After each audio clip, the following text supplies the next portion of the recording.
You may recognize this man. He's a lawyer. He represents the porn actress Stormy Daniels in her lawsuits against the president and Michael Cohen.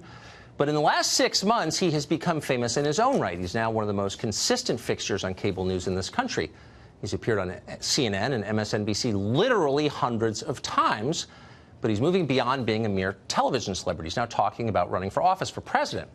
He's released his positions on major issues. He's traveled to Iowa and New Hampshire and Michigan and Ohio. He seems serious about it. We've invited him on the show many times to talk about his plans, but he's always declined until tonight. He's now agreed to appear on our set, provided we give him time to state his case, and we're, of course, happy to do that. In the past, he's also demanded that we stop referring to him by a certain unflattering nickname. And we haven't agreed to that demand, but tonight, as a gesture of goodwill, we will not use that nickname, because we're always grateful when guests are brave enough to show up in person, including in this case. And he joins us now. Thanks a lot for coming on. So, I mean, we could sit and hurl insults at each other for the segment. Already done that. I've certainly insulted you. You've insulted me. But you seem smart. So let me take you seriously as someone who wants to be involved in the public conversation and ask you about things that you have said on questions of policy to flesh them out a little bit. So this is you at a rally in July. I think it was the day after the president spoke with Vladimir Putin in Helsinki. And you were addressing a rally. And here's what you said. Watch. What Vladimir Putin and Russia did to this country in connection with the 2016 election is no different than if they had placed 100,000 troops on our border. This was an invasion. It was an electronic invasion. It used hackers and tweeters to elect this president. So if Russia had 100,000 troops on our border, I mean, that would be an act of war, a profound provocation. What would be the rational response to that if you really felt the threat was that profound? If you were president, how would you respond to that? Well, Tucker, I understood that I was coming on your show tonight to talk about the case involving my client. Well, I didn't tell you that, and I'm happy to talk about the case. But I just played you a clip. Tucker, you got to stop. Tucker, you got to stop interrupting me, okay? Because one of the conditions of me coming on tonight was that you were not going to do what you do routinely to guests, which is talk over them and interrupt them. So just let me finish with my answer, okay? Let me finish with my answer. I said I'd give you a fair interview. I actually don't have an interest in squabbling with you at all or name calling. I've done a lot of that to you, and you've done it to me. No, but not to my face. I could, but what's the point? I want to take you seriously. I'm serious. Okay. So I just played a clip of what you said at a rally. You're traveling to states because you want to influence policy direction. Correct. I don't think it's unfair to ask you about something that you said. What's the question? And the question, let me restate it, is you said that Russia has done something that is equivalent to putting 100,000 troops on our border. That's an act of war. Correct. And I wonder two things. One, what you would do as president if that happened under your watch. And two, what do you think Russia thinks watching public figures like you say that we're at war with Russia? What effect do you think that has? Well, first of all, there's no question that Russia interfered with the 2016 election in a very serious way. The only question is, what was the involvement in Donald Trump or by Donald Trump and his cronies in the process? Okay. And that's what Bob Mueller's in the process of getting to the bottom of. But how should we as a country respond? There you go, interrupting me again. Okay. So how should we respond? Yes, I asked you 3 times. We should respond with the absolute force of the law. We should be doing everything in our power to bring those individuals to justice, those individuals that are also in Russia. And let me tell you what we should not be doing. We should not be standing shoulder to shoulder with Vladimir Putin and choosing Russia over the hardworking men and women of the intelligence community that risk their lives for this country. So the president has sold out the United States for the benefit of Putin. So the administration announced today a new round of even tougher sanctions against Russia. Do you support that?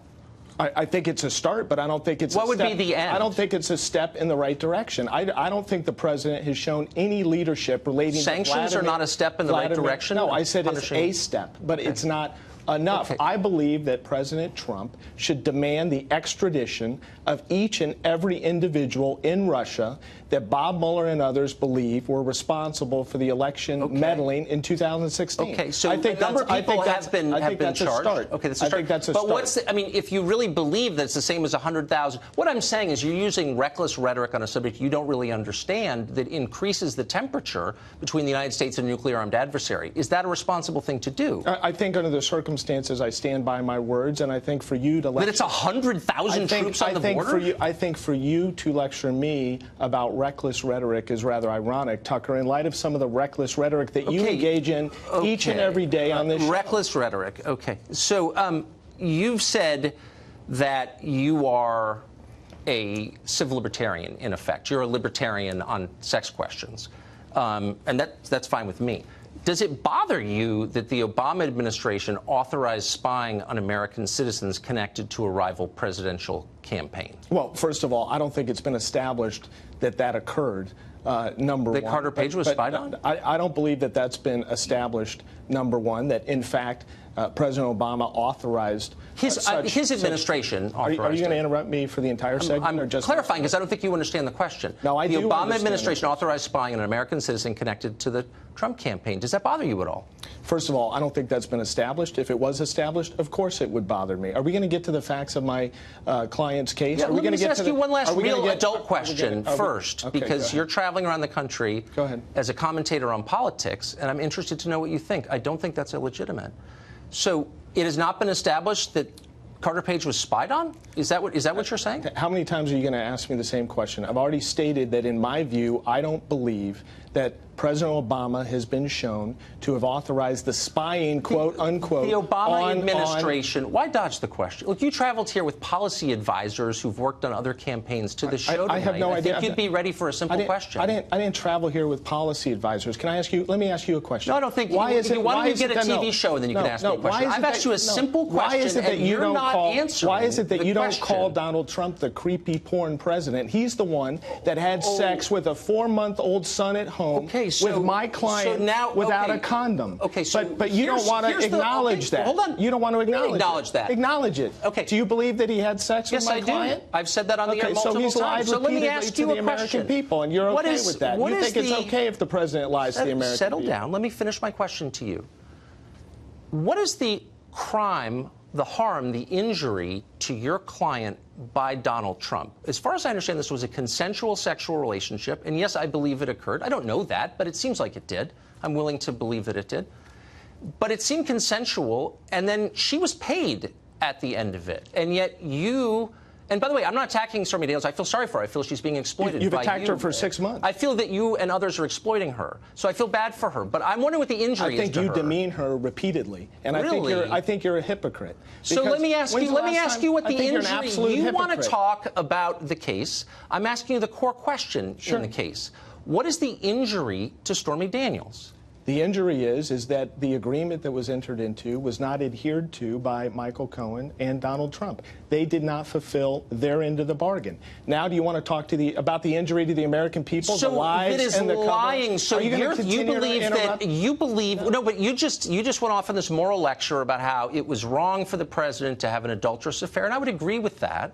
But you're very outraged. So yes, you said it's an injury against the American people that he had sex with someone, not his wife, when his wife was pregnant. You didn't let me finish. The injury is that he and Michael Cohen and others lied to the American people and covered up the $130,000 payment and violated campaign finance law. That's why Michael Cohen, I'm not done. That's why Michael Cohen just pled guilty. Let me ask you a question. That's why Michael Cohen just pled guilty. I understand them. I've been following the news as well. Okay. Did Donald Trump have a moral obligation to tell the American people that he had a sexual relationship with Stormy Daniels? I don't care whether he had a moral obligation or not. What he had an obligation to do was not cover it up and lie about it and commit campaign finance violations as his right hand. Michael Cohen just pled guilty to the felony. Tucker, what are you talking about? To campaign finance violations? Yes, associated with Miss McDougal. And I thought you were following the news. So let me ask you. Let me ask you. I'm a little confused. So you're the protector of Stormy Daniels. Stormy Daniels is right now working in strip clubs in little towns on stage. People are throwing things at her. You're wearing a $1,000 suit.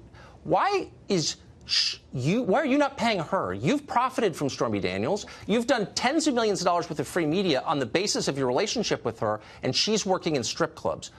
You're exploiting her, and you know that. Why aren't you paying her some of what you're making? Sir, this is absurd. It's not absurd. Those are the facts. No, you don't know the facts, as evidenced by the fact that Is she working in strip clubs? Are you going to continue to interrupt me, or are you going to let me finish? I do know the facts, right. actually. No, you don't, because you just demonstrated your ignorance, because you didn't even know Michael Cohen pled to 2 felonies associated with the campaign finance violations. I don't believe that what Cohen did, and I'm not defending Cohen, I never have, was a campaign finance violation. I think it's absurd. I think it's absurd. He pled guilty to 2 felonies. Okay, so everyone who pleads, look, this is a stupid, we have an honest disagreement. I don't think it was a campaign finance violation. Stormy Daniels was to perform in Richmond in a depressing strip club. This hero that you say you're protecting, you're her protector. Why is she working in seedy strip clubs while you're on television wearing expensive suits? Why are you not exploiting her? Why is she doing that? Because she wants to, Tucker. And she wants to. This is America. This is America. And guess what? If a woman wants to perform in a strip club, she does so. But you're getting rich. Even though people, I'm not getting rich. Even though people like you, demean her. I'm not demeaning and call her. You're the one who's profiting. You're the one that refers to her consistently as a porn star, and as to me as a creepy porn lawyer. And meanwhile, you give the president. Meanwhile, you give the president a pass who had unprotected sex with the porn star with a 4-month-old son at home. Well, you are a moralizer for a guy who does what you do. No, You are a little moralizer. You're like, we're in church now with a 4-month-old son. Okay, I'm officially shocked by Donald Trump's behavior. I had no idea. It blew my mind. But answer my question. Why are you rich and your client is working in seedy strip clubs? Sir, do you have any idea how much money I've earned from You're on every cable show. You're running for president now. You have no idea. Well, I know that you haven't paid your taxes because you've got over $1 million worth of... ridiculous. You don't even know your facts. It's not true. You don't even know your $1 million in facts, Tucker. Look, I'm just saying, why is she still... How do you have a show and you're this ignorant? How is that Here's possible? what I know for a fact is that your client is not thriving. And for you to look at me in the eye and say she wants to perform in strip clubs with people throwing stuff at her is insulting to her. People don't do that unless they have no choice, or she just likes it. Is that what you're saying? Tucker, now you're the defender of my client. You don't know anything about pathetic. You're exploiting her. You don't know anything about my client. Explain my client. I know that she's working in a strip club in Richmond. You gotta let me finish. Can I finish? Please do. All right. I've done a remarkable job for my client, and she'll be the first one to tell you that. And had you listened to any of her interviews or seen any of her comments, you would know exactly what she thinks of me. I'm not done. I am not exploiting my client. I'm representing my client to the absolute. So when she wants to get your legal advice, does she have to pretend to be a booker from CNN to get through to you? You know, that's disgusting. Why don't you show some respect? What's disgusting is why don't you show some thriving respect to my client and me and stop calling us a porn star and a creepy porn lawyer? If you've got that big a problem with porn, do you have that big a problem with porn? I'm not making fun of. When's the last time? When's the last time you saw porn? Oh, you busted me. Actually, maybe humiliation porn. That's why I watch you on CNN. No, but when's the last time you? When's the last time you viewed porn? You're a little creepier even than I realized. Do you have a problem with porn? You're dodging the question that I have asked you repeatedly. Let me ask you a question. Do you believe that people that view porn should watch your show? I'm not even sure what that question means, but I will say this, sincerely, that I have never attacked Stormy Daniels. Yes, you have, repeatedly. I think you are exploiting her, as I've said 5 times, and you haven't answered the question, which is, why is it that her life has stalled, and your life has, you're planning a new career as a politician, and like so many lawyers, you were taking advantage of her. And you pose as a feminist hero because you are shameless, and the other channels let you get away with it. But you're an exploiter of a woman, and you should be ashamed of it. And you're that is my. That is. No, are you going to let me finish? Let me respond? We're out of time, and I give you more time. Hypocrite. More time than I promised you. You don't know what you're talking about. But it is nice to see you. Yet again.